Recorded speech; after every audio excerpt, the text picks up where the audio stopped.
மத்தேயு எழுதின சுவிசேஷம் 9:37 வாசிங்க. தம்முடைய சீஷர்களை நோக்கி, அரப்பு மிகுதி, வேலையாட்களோ கொஞ்சம். ஆதலால் அரப்புக்கு எஜமான் தமது அரப்புக்கு வேலையாட்களை அனுப்பும்படி அவரை வேண்டிக் கொள்ளுங்கள் என்றார். உங்களுக்கு ஒரு கடமை இருக்கு. அறுப்புக்கு எஜமான் தமது அறுப்புக்கு வேலையாட்களை அனுப்பும்படி அவரை வேண்டி. அப்படின்னு அர்த்தம் என்ன? நீங்க வேண்டிக் கொண்டால் மட்டும்தான் சபையில தேவன் புதிதாக ஊழியக்காரங்கள் பிரசங்கமாரில் கொண்டு வருவார். அவர் சொல்லிட்டார், எல்லாம் என்கிட்ட இருக்கு, கேட்டால் மட்டும் தான் தருவேன். தெளிவா இருக்கு வேதம். வேதம் தெளிவா சொல்லு, நீங்கள் வேண்டிக் கொண்டாலும் மட்டும்தான் இந்த பிள்ளைங்களுக்குள்ள என்ன போடுவாங்க தெரியுமா? அந்த விதையை போடுவார். இப்போ நிறைய பிள்ளைங்கள் சொல்லி நமக்கு தெரியுது, என் பிள்ளைய நான் சின்ன வயசுலேயே என்ன ஊழியத்துக்கு கொடுத்தேன், இப்போ அந்த பிள்ளை வேண்டாங்க தெரியும்.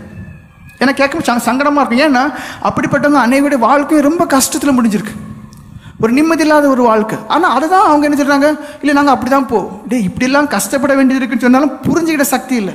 ஏன்னா ஊழியக்காரன் யாரு? தாயின் வயிற்றில் உருவாகும் முன்னே முன்குறிக்கப்பட்டவர்கள். தாயின் வயிற்றில் உருவாகும் போதே தேவனுக்கு என்று பிரித்தெடுக்கப்பட்டவர்கள். ஒரு குறிப்பிட்ட காலகட்டம் வரைக்கும் உலகத்தில் இருப்பாங்க. உலகத்தில் உள்ள மற்ற மனுஷர்களை போல பாவிகளாக இருப்பாங்க. ஆனால் தேவன் ரத்தம் அவங்களை கழுவும் போது, தேவன் அவர்களை சந்திக்கும் போது, தேவ ஆவியால் இடக்கட்டப்படும் போது அவங்க முற்றிலும் வேற ஒரு மனுஷனாக மாறுறாங்க. ஏன்? அதான் அவருடைய முன்குறிப்பு, அதான் அவருடைய அழைப்பு, அதான் அவர்களுக்கு மேலே அவர் வைத்திருக்கிற அபிஷேகம், அதுதான் அவர்களுக்கு தேவன் கொடுத்தான கிருபா வரங்கள். இப்போ என்ன? அதுக்கு இடம் கொடுக்காம வேலைக்கு மேலே ஆசை, கல்யாணத்துக்கு மேலே ஆசை, சொத்துக்களுக்கு மேலே ஆசை, இது எல்லாம் அவங்களுக்கு கிடைச்ச பிறகு நிம்மதிங்கிற ஒன்று மட்டும் இல்லை, திரும்ப எத்தனையோ பேர் புலம்புறாங்க. போன வாரம் ஒரு அம்மா சொன்னது, எப்படி என் புருஷனாரு இப்போ ரொம்ப கஷ்டப்படுற காரணம் என்ன? ஊழியத்துக்குன்னு தன்னை ஆண்டு ஒப்பு கொடுத்தாரு, அதை விட்டுட்டாரு, இப்போ அவருக்கு கஷ்டம். அது போக இனி ஒரு இடத்துல ஒருத்தர் வருவார், ரொம்ப வயசானவர், கவர்மெண்ட் அதிகாரியாக இருந்தவர், மனைவி அவருக்கு இப்போ வரைக்கும் ஒரு குற்ற உணர்வு. ஐயோ நான் என் வாழ்க்கையில் நான் இழந்துட்டேன். ஏன்னா அவர் ஊழியத்துக்கு அழைக்கப்பட்ட நபராம், ஊழியம் செய்யலை, இப்போ அவருக்கு நிம்மதிங்கிற ஒரு துளி அளவும் கிடையாது. எனக்கு பரலோக ராஜ்யம் போக முடியாது, எனக்கு பரலோகம், அப்படியே புலம்பார். நிம்மதியே இல்லை. காரணம் என்ன? அழைக்கிறாரு, தாயின் கருவையில் உருவாகும் முன்னே நம்மளை முன்குறித்திருக்கிறார்.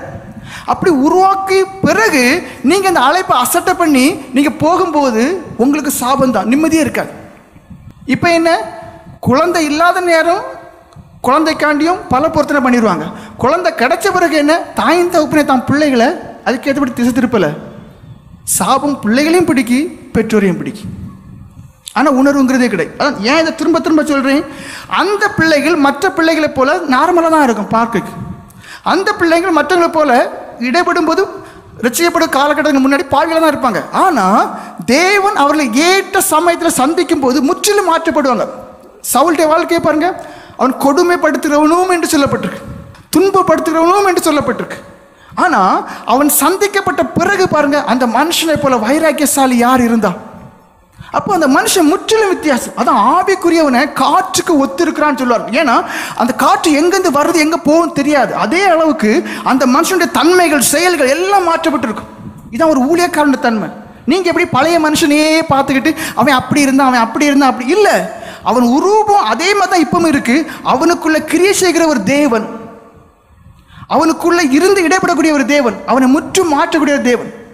அந்த ஒரு பாக்கியத்தை நீங்கள் என்ன அற்பமாக எண்ணி தள்ளும் போது அந்த வாழ்க்கை அப்படியே சாபமாக அது. ஏன்னா தேவனுக்கு துக்கத்தை கொடுக்குறீங்க. நான் உன்னை அழைத்தது ஊழியத்துக்கு, நான் உன்னை அழைத்ததுக்கு ஏன் சுத்தம் செய்யறது, நீ வாசத்தம் செய்கிறா, செய்துட்டு எனக்கு நிம்மதி இல்லைன்னு சொல்லும்போது அது கடைசி வரைக்கும் இருக்கும்.